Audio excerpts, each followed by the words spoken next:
Imaginez une vie où vous ne rencontrez jamais de défis ou de tentations, où vous pouvez toujours agir spontanément et sagement. Cela semble merveilleux, n'est-ce pas? Mais la réalité est loin de cela.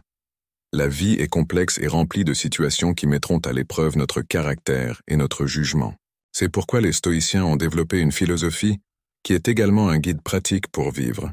Ils ont créé des règles pour nous aider à naviguer à travers les difficultés de la vie et devenir la meilleure version de nous-mêmes.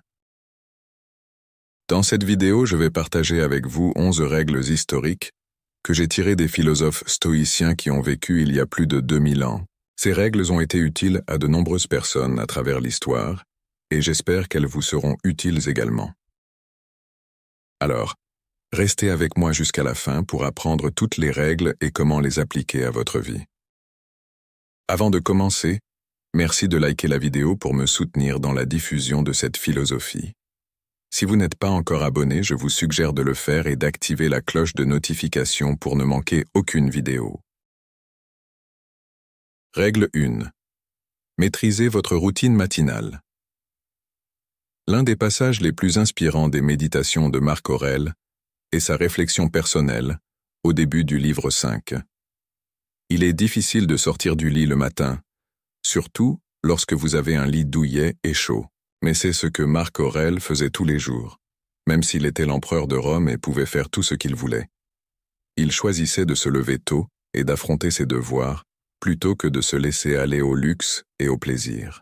Il savait que le matin était la partie la plus importante de la journée et que la manière dont il commençait déterminerait comment il la vivrait. Il a écrit dans son livre Méditation, l'une des plus grandes œuvres du stoïcisme, sur sa lutte et sa motivation à se lever tôt.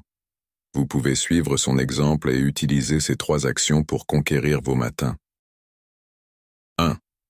Tenir un journal. Vous pouvez y écrire vos objectifs pour la journée et vos réflexions sur la journée précédente. Vous pouvez également noter ce que vous avez bien fait et ce que vous devez améliorer. Cela vous aide à créer une routine et un état d'esprit pour la journée. Cela vous rappelle ce que vous avez à faire et comment vous devez vous comporter. 2. Faire de l'exercice. Je ne parle pas de quelque chose de trop intense, juste de quoi vous mettre en mouvement. Une marche, une course, une séance de gym, tout ce qui vous convient. Cela vous réveille et libère votre esprit pour la prochaine action. 3. Travailler. Après avoir accompli les 2 premières actions, vous êtes prêt à vous concentrer sur la tâche à accomplir. Règle 2. Concentrez-vous sur ce que vous pouvez contrôler. Les stoïciens enseignaient que nous devrions nous concentrer sur les choses qui sont sous notre contrôle et ignorer celles qui ne le sont pas. Cela nous rendra plus efficaces et moins anxieux. Par exemple, dans le sport, vous pouvez contrôler la manière dont vous jouez, mais vous ne pouvez pas contrôler le résultat, l'adversaire ou la foule. Si vous vous concentrez sur votre performance plutôt que sur les autres, vous aurez probablement de meilleurs résultats. Appliquez ce principe à toutes les situations de votre vie. Règle 3. Ne vous inquiétez pas des problèmes imaginaires. Souvent, nous souffrons plus de notre imagination que de la réalité. Nous créons des scénarios dans notre esprit qui nous causent stress et peur, mais la plupart d'entre eux ne se produisent jamais. Sénèque disait que nous sommes plus effrayés par l'incertitude que réellement blessés par elle. Essayez de rester dans le présent et d'être calme. Il y a de fortes chances que la pire chose que vous imaginez ne se produise pas. Règle 4. Traitez le succès et l'échec de la même manière. Marc Aurèle a utilisé une métaphore pour illustrer ce point. Il a dit que tous les hommes sont comme une pierre qu'ils lanceraient en l'air. La pierre ne gagne rien en montant ni ne perd rien en descendant. Elle reste la même pierre. De même que vous obteniez une promotion ou que vous soyez licencié, vous restez la même personne. En réalité, les situations négatives peuvent nous enseigner davantage que les situations positives. Soyez reconnaissant pour tout ce qui vous arrive, bon ou mauvais, car vous pouvez apprendre de n'importe quelle situation. Règle 5. Faites une chose chaque jour. Cette règle a 2 significations. La première est pour les personnes qui vivent sans objectif. Il est important d'avoir au moins un objectif à atteindre chaque jour, peu importe sa taille. Vivre sans objectif rend une vie potentiellement extraordinaire, médiocre. La seconde est pour les personnes qui ont trop d'objectifs. Avoir de grandes ambitions est bon, mais concentrez-vous à avancer pas à pas. Faire trop de choses à la fois peut vous faire perdre de vue ce qui est vraiment important. Avec cette règle, je vous encourage à accomplir au moins un objectif que vous vous êtes fixé chaque jour. Cela peut être quelque chose de simple ou quelque chose de complexe, mais efforcez-vous de l'atteindre. Règle 6. Ne cherchez pas de raccourcis. Lorsque vous voulez atteindre quelque chose, souvenez-vous qu'il n'y a pas de moyen facile pour y parvenir. Dans la vie, les choses qui en valent la peine nécessitent des efforts et de la discipline. Pensez à n'importe qui que vous admirez et lisez leur biographie. Vous verrez qu'ils ont travaillé dur et ont fait face à des défis pour obtenir leur succès. En fait, c'est la clé de leur succès. Les chemins difficiles renforcent votre caractère, vous font apprendre de vos erreurs et vous motivent à persister. La différence entre ceux qui atteignent de grands objectifs et ceux qui n'y parviennent pas réside dans leur tolérance à l'effort et au sacrifice. N'importe qui peut choisir le chemin facile, mais c'est pourquoi il y a très peu de personnes qui atteignent toujours ce qu'elles veulent. Règle 7. Demandez-vous si c'est nécessaire. Avant de faire quoi que ce soit dans la vie, prenez un moment pour réfléchir à la raison pour laquelle vous le faites. Est-ce quelque chose de précieux et d'utile?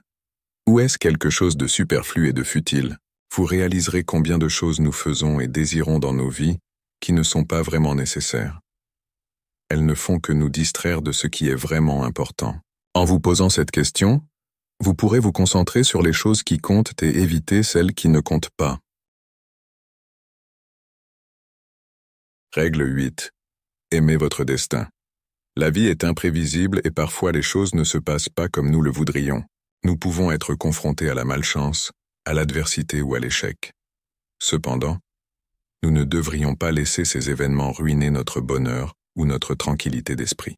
Nous devrions les accepter comme faisant partie de notre destin et les voir comme des opportunités d'apprendre et de grandir.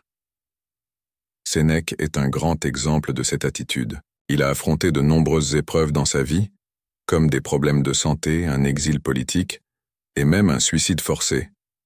Pourtant, il a choisi de les voir comme une bonne chose et de les utiliser à son avantage. Il a dit « La fortune se comporte comme bon lui semble. Nous devrions en faire autant et embrasser tout ce que la vie nous apporte. » Règle 9. Parlez à la mort.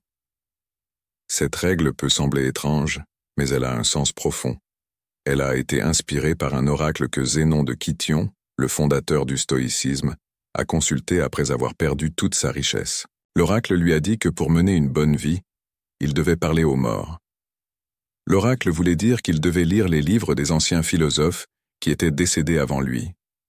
La lecture est un outil incroyable qui nous permet d'accéder à la sagesse et au savoir du passé. Nous vivons dans un monde où nous sommes toujours à la recherche de la nouveauté. Mais nous ne devons pas oublier les choses anciennes et intemporelles qui sont écrites dans les livres. Nous avons le pouvoir de converser avec les plus grands esprits de l'histoire qui peuvent nous guider et nous aider dans nos vies. De nombreuses personnes dans le monde possèdent un super pouvoir qu'elles n'utilisent pas. Elles ont accès à la sagesse ancienne grâce à Internet, mais choisissent de l'ignorer. Règle 10. Soyez bienveillant envers les autres et strict envers vous-même. Les stoïciens ont des principes clairs sur ce qui est bien et ce qui est mal, mais ils ont aussi de la compassion et de la tolérance pour ceux qui sont égarés par l'ignorance. Comme le dit Marc Aurèle, ils ont été corrompus par de fausses croyances. La clé est d'appliquer vos normes à vous-même, pas aux autres. Cela ne signifie pas que vous laissez l'injustice ou la méchanceté impunie, mais vous n'avez pas à juger tout le monde qui n'agit pas comme vous le souhaitez. La meilleure façon d'influencer quelqu'un est de lui montrer comment agir, et non de lui dire. Si vous voulez corriger le comportement de quelqu'un, faites-le en donnant le bon exemple. Il se peut qu'ils ne le remarquent pas au début, mais finalement ils suivront votre exemple. Règle 11. Souvenez-vous que vous mourrez chaque jour. Sénèque dit que nous faisons une grande erreur lorsque nous pensons que nous attendons la mort. La majeure partie de la mort est déjà passée.